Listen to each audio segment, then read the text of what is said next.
It's a typical December morning in suburban Georgia in 2004 when 7-year-old Dalton Corbin opens the door to his parents' room to ask about breakfast. What Dalton sees is something a young child should never have to experience in a lifetime of nightmares. Dalton's mom, Jen Corbin, lies in a pool of blood.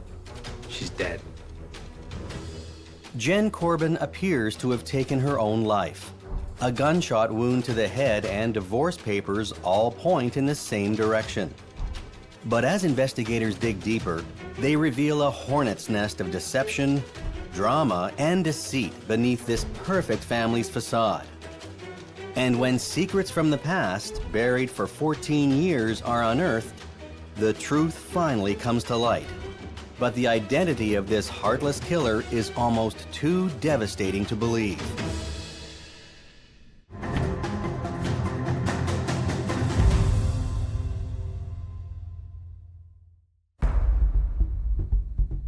Atlanta, Georgia, the Big Peach, as many affectionately call it. The city of 490,000 has peach-themed street names, license plates, events, and juicy foodstuffs that entice visitors from all over America to this state capital. It's also where Max Barber settles with his own Georgia peaches, his wife Narda and their 3 daughters, including sweet middle child Jennifer Monique. Their family is as close as any can be, and their love for each other runs deep. Jennifer Monique Barber is born January 25, 1971. She's a warm, free-spirited child with a real zest for life. Jennifer is a bright, creative girl and a popular teen. After graduating from Central Gwinnett High School in 1988, Jen moves to Savannah to study photography at the College of Art and Design. 2 years later, Jennifer finishes college and returns home. Jen is in that exciting transition between college and committing to what's next. She's enjoying her life and figuring out what she truly wants. She waits tables at Barnacle's Oyster Bar while figuring out the next steps in her career and her future. At the seafood restaurant, Jennifer Barber is friendly with staff, including a bouncer named Bob Corbin. Bob thinks the bubbly Jen would be a great catch for his brother Barton, so he sets up a date. At 6'3", Bart is a few inches taller than the 6-foot Jennifer, but he's also 7 years older. Despite the age gap, Jennifer Barber is hooked. The two hit it off and quickly begin dating. By all accounts, Barton Corbin is a great catch. Born in 1963, Bart comes from a strong and solid family. In addition to Bob, Bart also has a fraternal twin, Bradley. Whereas Jen is still exploring what vocation she might choose, Bart has known his whole life. Barton dreams of becoming a dentist from a young age after watching Hermie, the elf in the classic Rudolph the Red-Nosed Reindeer. Bart is one of the few children who say they want to be something when they grow up and never waver. This is it for him. In 1983, at 20, Barton Corbin fulfills his dream and enrolls in the University of Georgia's pre-dentistry program. He graduates with a Bachelor of Science degree and is accepted to study dentistry at the Medical College of Georgia at the age of 25. When he meets Jennifer Barber in 1995, Bart's already a successful dentist, making good money at his practice. The couple are head over heels in love when Bart surprises Jen with a romantic Italian vacation. It's on this trip that Jen gets pregnant. It's early in their relationship, and it can be a very scary reality to face. But not for these two. They're overjoyed. Bart tells his family he wants to marry Jen and become a father. He proposes, and Jen enthusiastically says yes. Even though the pregnancy is unexpected, Jen's family is over the moon for their sweet Georgia peach. Her fiance Bart is mature, has a great job, and will provide for their daughter and future grandchild. About 1 year after they meet, on September 1st, 1996, Barton and Jennifer tie the knot. Jen is 25 and 3 months pregnant. They marry in a stunning garden ceremony, the perfect location for their union to blossom.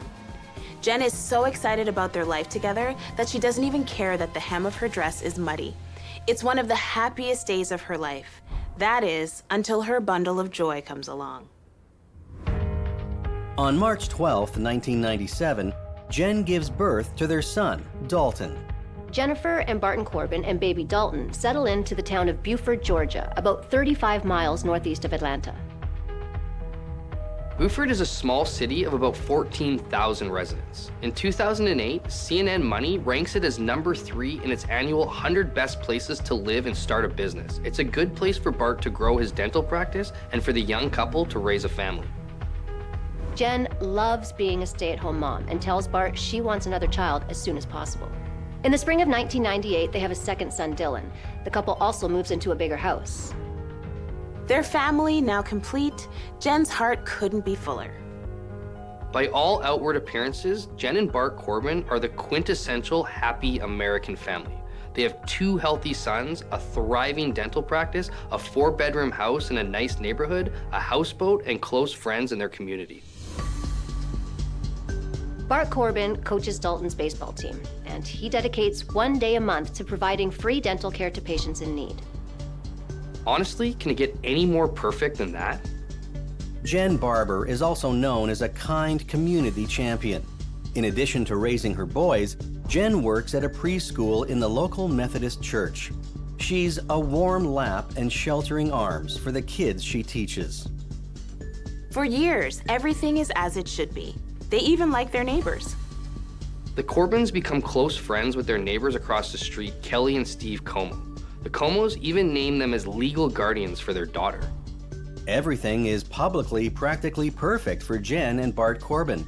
But behind closed doors, there is trouble in paradise. No one knows what really goes on in a marriage except the couple themselves. Just because someone smiles publicly, it's not indicative of what's happening privately. After 8 years of marriage, 33-year-old Jen and 40-year-old Bart have reached what feels like the end of their road. Throughout 2004, the Comos start hearing about marital problems from both Jen and Bart. The couple goes to their friends individually, sometimes to gripe, other times to seek advice. They're taking their issues seriously and decide to seek outside help. In December 2004, Jen and Bart book an appointment with a marriage counselor. It's a dark time, but they'll see what they can do to save the life they've worked so hard to build. A few days later, on December 4th at about 7:30 in the morning, Kelly Como receives a frantic knock on her front door. It's 7-year-old Dalton Corbin in his pajamas, terrified and in tears. He tells Kelly Como that he thinks his mom is dead. Dalton tells Kelly he went into his parents' bedroom to ask about breakfast. He finds his mom on the bed, covered in blood, and runs across the street to the neighbors. Kelly rushes over to the Corbin house and finds Jennifer just as little Dalton described. It's immediately clear Jen is gone. Kelly calls 911 and reports that Jennifer Corbin is dead. When the operator inquires, "Do you think she can be helped?" Kelly answers definitively, "No." Police arrive on scene and quickly determine Jennifer Corbin's death is no accident. When police arrived at the scene of the crime, they found Jennifer lying in bed with a gunshot wound behind her ear and a .38 caliber revolver involved. Gwinnett County Detective Marcus Head sees a revolver on the bed as well as a piece of paper, which appears to be a suicide note. With no forced entry to the home, early indications point to a suicide. Officers track down Bart Corbin, who wasn't at home the previous night. He'd been out with friends at a bar in Suwannee and slept at his brother Bob's place. Upon learning of his wife Jennifer's suicide, Bart is overcome with emotions. He's in complete shock. Detectives also interview young Dalton, but he has a different theory than the police. The 7-year-old says his mom was killed. When they ask him why he thinks this, he says because his parents have been fighting a lot. Dalton is just 7 years old. He's too young to understand the complicated layers of a marriage. But what if he's right? Dalton's perception of his parents' troubled marriage is confirmed by the papers discovered near Jennifer's body. Detective Head assumes at first the papers are a suicide note. Upon closer inspection, they're actually a divorce decree. Papers filed in Gwinnett County Superior Court by Bart Corbin's lawyer. Their marriage was on the rocks, quite frankly. Divorce papers had been filed. They state Bart is seeking full custody of their children. Did a troubled marriage and the possibility of losing her kids drive Jennifer Corbin to kill herself? The immediate evidence in the scene suggests that, yes, this is the case. But just as Jennifer Corbin's public life looks very different from her private one, detectives start to realize there's a hidden story behind Jennifer Corbin's death, too.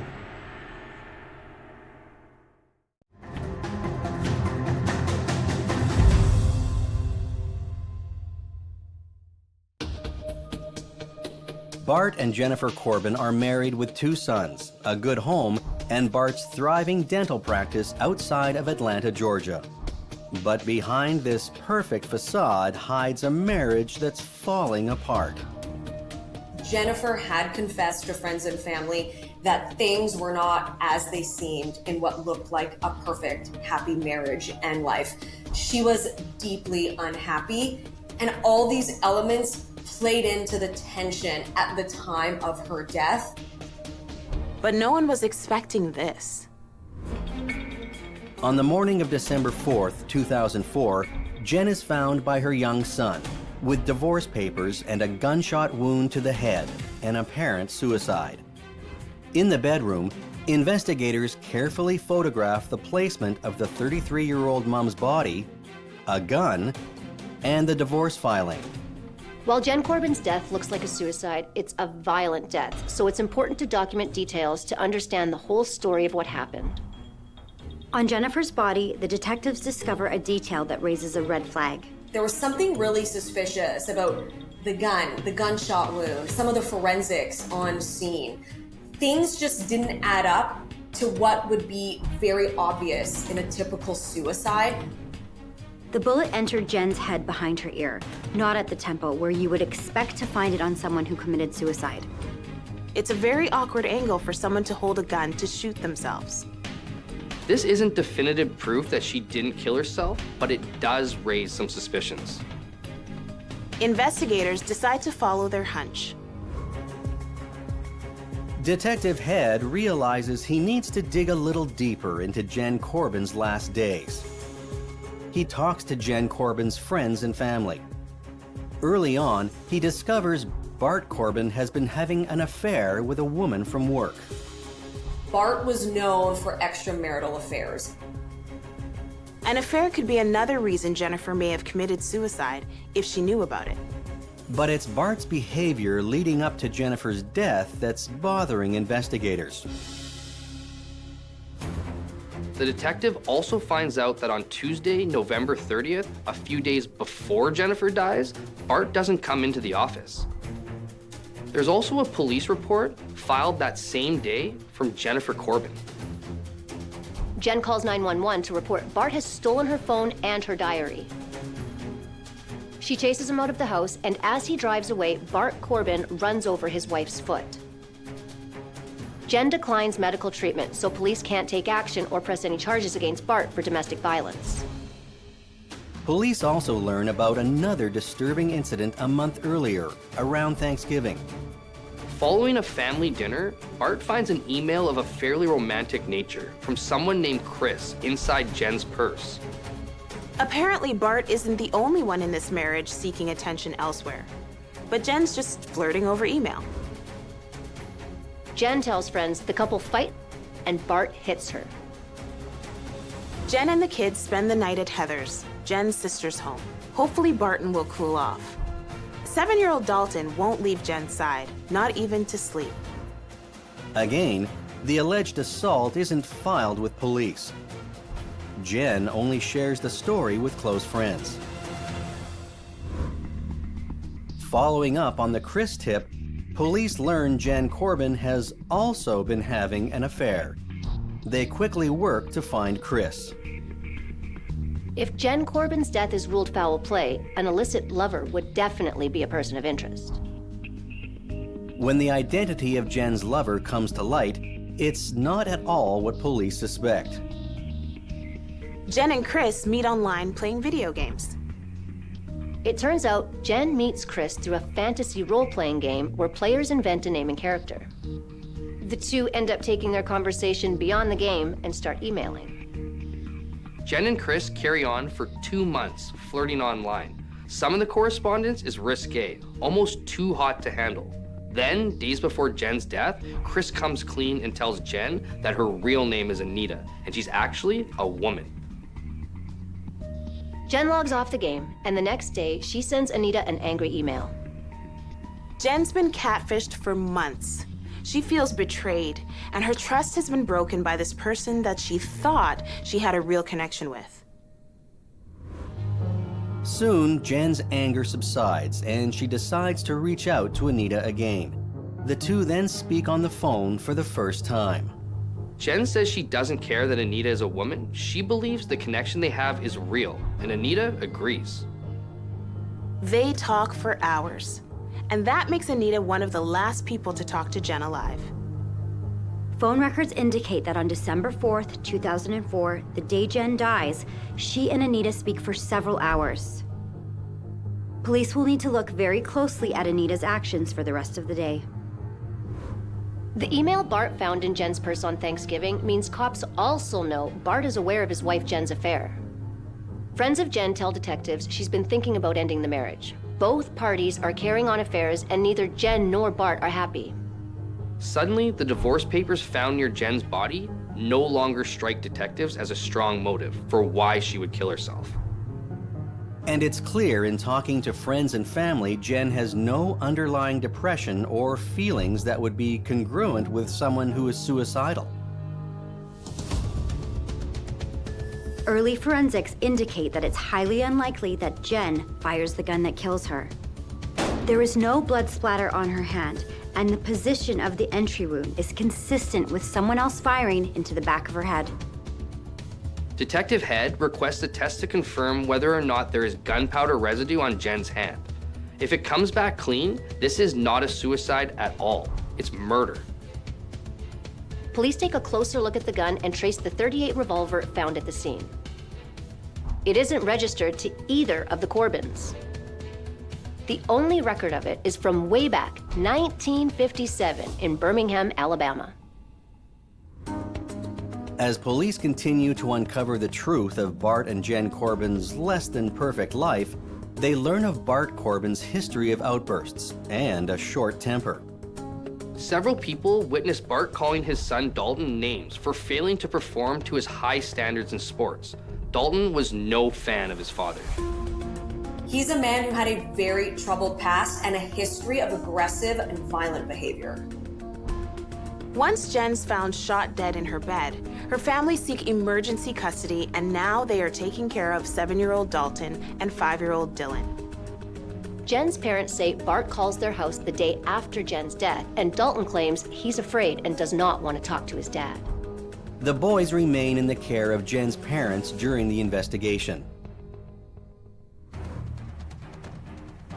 With mounting evidence, someone else pulls the trigger on 33-year-old Jen Corbin on December 4th, 2004.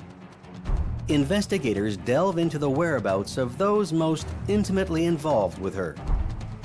In these cases, it's very often someone very close to the victim who's to blame. Detectives track down Jen's online lover, Anita, and determine she has an alibi on December 4th, 2004.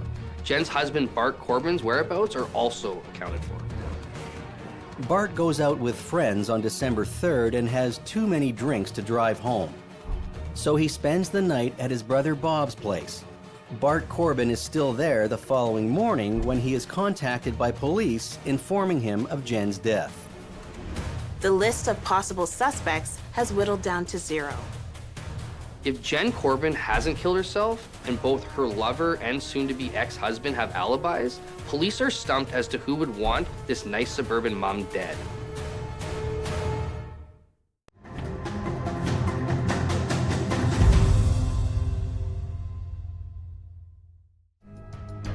Suburban Atlanta mom Jen Corbin's life seems perfect.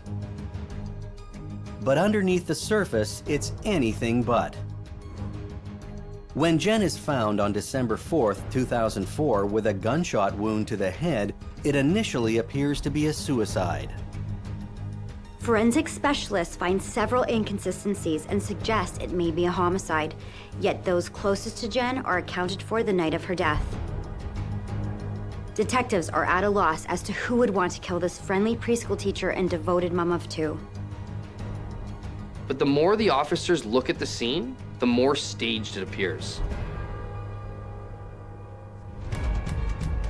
Neighbors Steve and Kelly Como, who reported Jen's death to police, come in for an interview.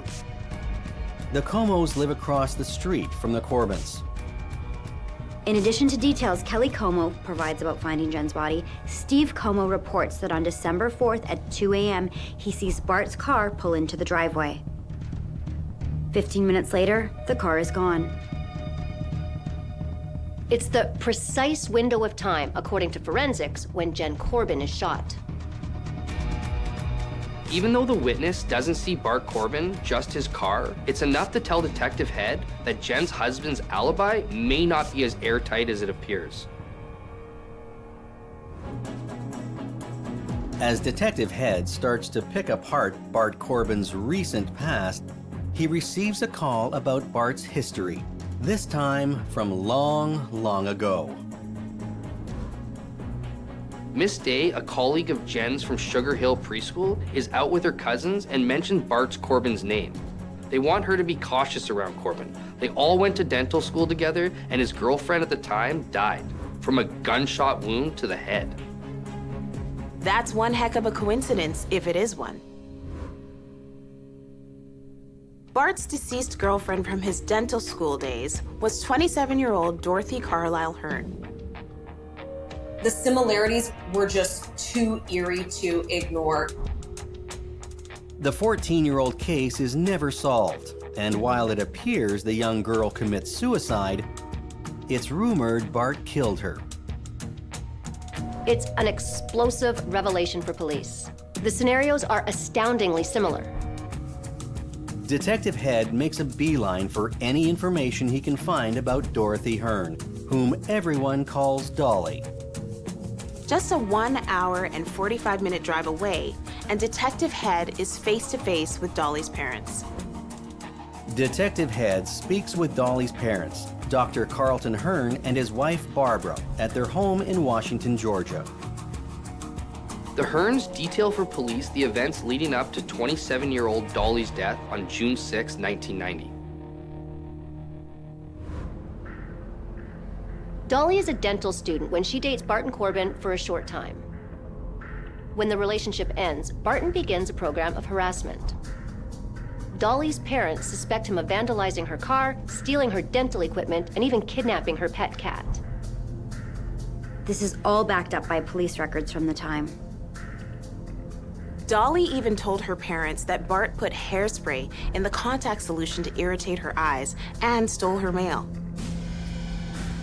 The harassment is relentless, so Dr. Hearn gives his daughter Dolly a gun to protect herself. A .38 caliber handgun, the same gun used to shoot Dolly Hearn in the head and cause her death. With this new information, Detective Head goes to District Attorney Danny Porter to dive into the two cases of Dolly Hearn and Jen Corbin. Through their investigation, several similarities come to light. The gunshot wounds in both cases are notable. Both are supposedly self-inflicted, but would be incredibly difficult to pull off, which indicates the victims were shot by another individual. Neither women have suicidal tendencies or depression, and both were making long-term life plans. Further indications suicide is unlikely. Both were also trying to get out of a relationship with Barton Corbin. Finally, Bart's reaction to Dolly and Jen's death is shockingly similar and equally disturbing. In both cases, he doesn't ask any questions or display any curiosity about the circumstances of their deaths. If someone you loved and cared for apparently committed suicide or died suspiciously, you'd have a million questions. Or at the very least, one. Detective Head contacts the Medical College of Georgia and is told Bart was questioned by police in 1990. He also learns Dolly Hearn's cause of death is stated as undetermined, meaning her case is still technically open. Detective Head interviews more acquaintances of Bart and Dolly from 1990. The overwhelming sentiment is, even though no one can prove it, everyone knows Bart killed Dolly. It's no secret he was harassing and stalking his ex-girlfriend, saying if he can't have her, no one can. The statement, "If I can't have her, no one can," is a telltale sign of serious control issues and dangerous possessiveness. On June 6, 1990, there are no signs of forced entry or a fight at Dolly Hearn's apartment. Investigators speculate Bart goes over under the pretense of wanting to talk and put things right. Dolly lets Bart into her apartment and he uses the gun she has for protection against him to kill her. Then he stages it to look like a suicide. Detective Head checks in with Jen Corbin's family to see if they've ever heard of Dorothy Hearn. They say Jen never mentioned a former girlfriend of Bart's killing herself, which likely means he never tells her of the incident. For 14 years, Bart has successfully outrun the shocking suspicions of his past. But as everyone knows, lightning never strikes twice. And with that, the truth about Bart and Corbin is about to catch up with him. Two women, both romantically linked to Bart and Corbin. Two gunshot wounds to the head. Two questionable deaths. But so far, zero proof crimes were committed. Investigators are confident Bart isn't telling the truth, but they need to make it stick. On December 20th, 16 days after Jen Corbin is found dead, DA Danny Porter applies for a wiretapping warrant. Porter already has evidence from Bart's phone records the day of the murder. Despite Bart saying he slept at his brother Bob's house, his cell phone pings at a tower near the family home at the time of Jen's death. It corroborates neighbor Steve Cormo's story that he saw Bart's car pull into their driveway at about 2 a.m. on December 4th, 2004. They were able to see that his cell phone was in the vicinity of the home at the time of her death. That was pivotal information in cracking this case and tying Bart to the scene of the crime. As the investigation into Bart Corbin continues, his two sons remain with Jen's parents. They try their best to give the boys a nice Christmas, but without their mom, it's nearly impossible. As Christmas fades away and a new year comes to pass, DA Danny Porter gets the GSR test results from the Georgia Bureau of Investigation. The results are conclusive. There is gunshot residue found on Jen Corbin's body, but none found on her hands. She officially did not fire the gun that killed her. Jen Corbin's death is officially a homicide. Detectives obtain an arrest warrant from the judge. A surveillance team is ready outside Bart Corbin's dental practice when several more police cars converge to execute the warrant. At around noon, Bart gets into his car and leaves the office. At a nearby intersection, 7 SWAT officers rush Bart's car, guns drawn. Bart Corbin is arrested and charged for the murder of his wife, Jen. When Bart was arrested, he showed no resistance, but he did seem surprised. Even more so, he was particularly shocked by being linked to Dolly Hearn's crime dating back to the 1990s. On the surface, the case against Bart Corbin looks strong. Police present Bart with the evidence against him, hoping to get a confession. They have motive, Jen's online love affair, and an end to the marriage. They have evidence. Bart's cell phone pings near Jen's house when she dies, divorce papers strategically placed by her body, Bart's vehicle spotted in the driveway at Jen's time of death. And they have Dolly Hearn. Despite it all, Corbin refuses to answer any questions relating to his wife or Dorothy Hearn. Although the prosecution's case may seem strong, the fact of the matter is that there really isn't that much slam dunk evidence. Every piece could be refuted in court. Bart's wife Jen is having an affair, but so is he, and he files for divorce. That takes jealousy as a motive off the table. But he did file for sole custody, and he might think that the best way to ensure that might just be to get rid of Jen altogether. There are no witnesses that actually see Bart go into the house or fire the gun. The defense could argue someone steals his car and commits the murder. And as for the Dorothy Hearn case, it's stone cold. There's no physical evidence that puts Bart Corbin at the scene. A key piece of evidence missing in investigators' case for Jen Corbin's shooting is the origin of the murder weapon. The .38 caliber gun isn't registered to either Bart or Jen.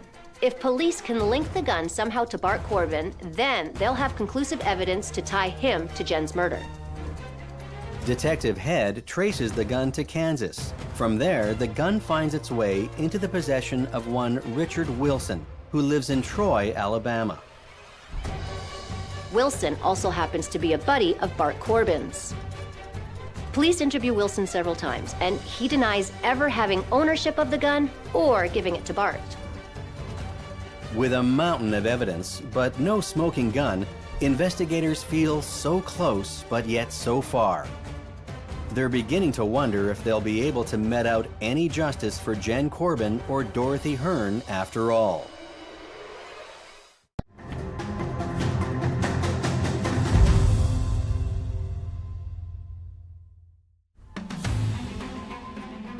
Georgia mom Jennifer Corbin's killing in December 2004 bears a striking resemblance to an unsolved death 14 years earlier. The common denominator in both cases? Barton Corbin. Bart is arrested, charged, and pleads not guilty. The DA builds a strong case against him, but a lack of physical evidence may prove as an insurmountable obstacle for a jury to overcome. Forensics shows beyond a doubt that Jen Corbin's gunshot wound is not self-inflicted. If officers are unable to connect the gun to Bart Corbin, it leaves room for reasonable doubt that he's the one who pulled the trigger. In 2006, jury selection for Barton Corbin's murder trial begins. The defense has hired Denise DeLaRue. She's a trial specialist in jury selection, and she was the jury consultant for the defense for the Unabomber, the Boston Marathon bomber, Susan Smith, among others. She's got some significant experience in this. While the lawyers prepare, Jennifer Corbin's family and community are reeling with emotion. The community was in shock. It was the violent nature of the crime that was so disturbing, and the fact that he was a respected dentist. And on the surface, this was a family living the American dream. It goes to show that you really don't know what's happening behind closed doors. It's been almost 2 years since Jen Corbin was shot in the head in her suburban home. And it's been almost 2 years since Dalton and Dylan have missed their mother. Given the intense public attention the case has received over the past year and a half, the defense argues the press has infected the Gwinnett County jury pool. The concern is over bias. The defense will be hard-pressed to find jury members who haven't already made up their minds about Bart Corbin's guilt or innocence. His lawyers request the trial be moved to another county. The request is denied.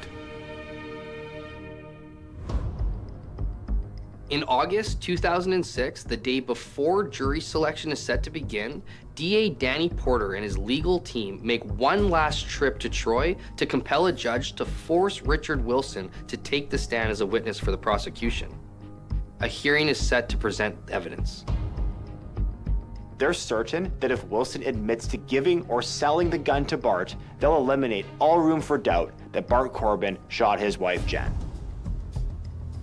The prosecution has already confirmed through Bart's phone records that he was in Troy 5 days prior to the murder. And they have calls from Bart's phone to Richard Wilson the day after he files divorce papers.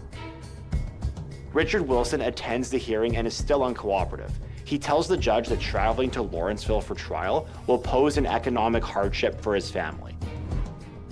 But the judge orders Wilson to appear at Gwinnett County Superior Court anyway on September 25th. The date prosecutors are scheduled to start opening arguments in the case against Bart and Corbin. The next day, jury selection begins. After the first day, the pool of potential jurors is whittled down from 42 to 16. On the second day of jury selection, a legal aide enters the courtroom and slips DA Danny Porter a note. Porter reads the note and immediately asks the judge if he can be excused, leaving his assistant to continue questioning prospective jurors. It's a scene right out of a movie, a mystery coming in at the 11th hour. No one knows what caused the prosecutor to rush out of the courtroom. The one thing everybody is keenly aware of, Bart and Corbin and his legal team are starting to sweat. District Attorney Porter's team informs him that Richard Wilson, being compelled to testify, has finally broken down and admitted that he did give Bart Corbin the gun that killed Jennifer. So a major turning point in this investigation was when investigators were able to link the gun to Bart. It was purchased in Alabama, and they were able to link that to Bart through an acquaintance, a friend that he had. This was a turning point in the case. It meant that this gun didn't just randomly appear out of nowhere. For investigators, the origin of the gun has been the biggest hole in their case. Now there's no refuting the evidence, and the fuzzy circumstances of what happened to Jennifer Corbin become crystal clear.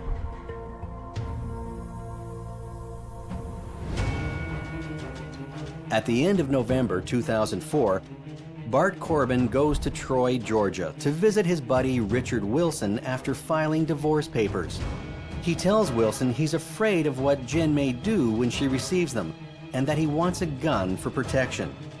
In truth, it's Jennifer that needed the protection.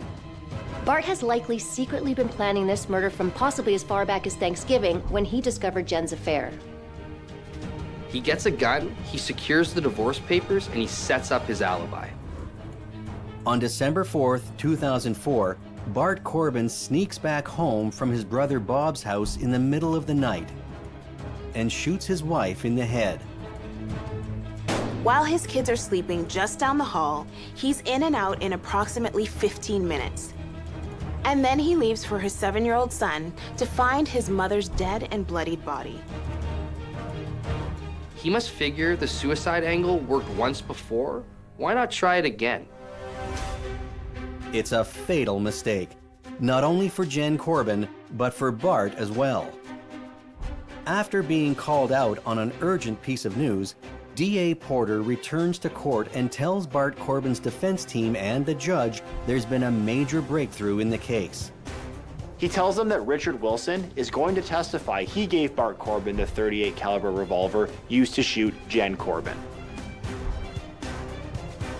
Porter offers a plea deal.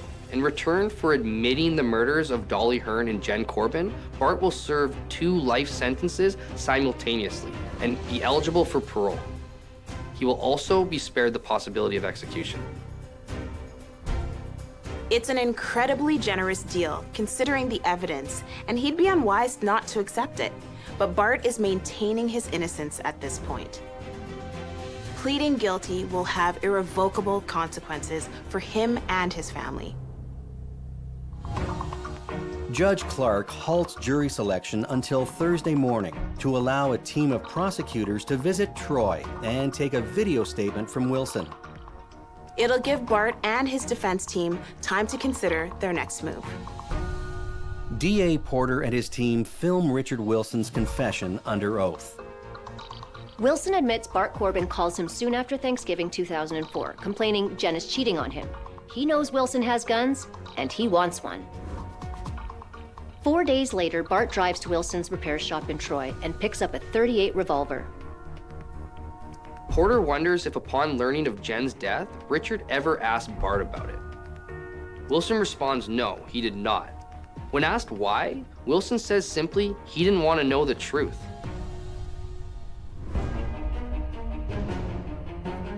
prosecution sends a copy of the tape to the defense team to review and make a decision regarding a plea deal.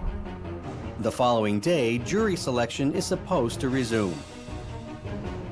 Bart never ended up going to trial. He accepted a plea bargain in the deaths of both Jennifer and Dolly, and that led to a conviction.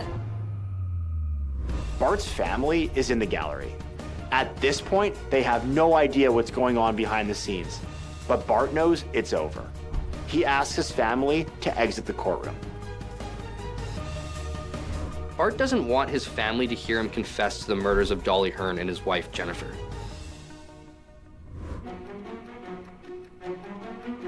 Bart is sentenced to 2 consecutive life sentences. He could be eligible for parole after 14 years. Outside, DA Danny Porter tells the press he doesn't believe Corbin will ever go free. This case highlights and underscores the importance of taking domestic violence seriously. In the case of Jennifer Corbin, there were signs that there was very unhealthy, very dangerous behaviors at play behind the scenes. Inside, the families of both Jen and Dolly cry and hug each other. They've all lost a daughter, a sister, a mother, a friend. The impact on the families was particularly devastating. For Jennifer's family, not only did they lose a daughter, but Jennifer had 2 young sons. Those 2 boys are forever impacted by not having a mother in their lives. But they're united in their grief, in their relief that justice is served, and a peace that the heartless killer responsible has been finally caught and held accountable.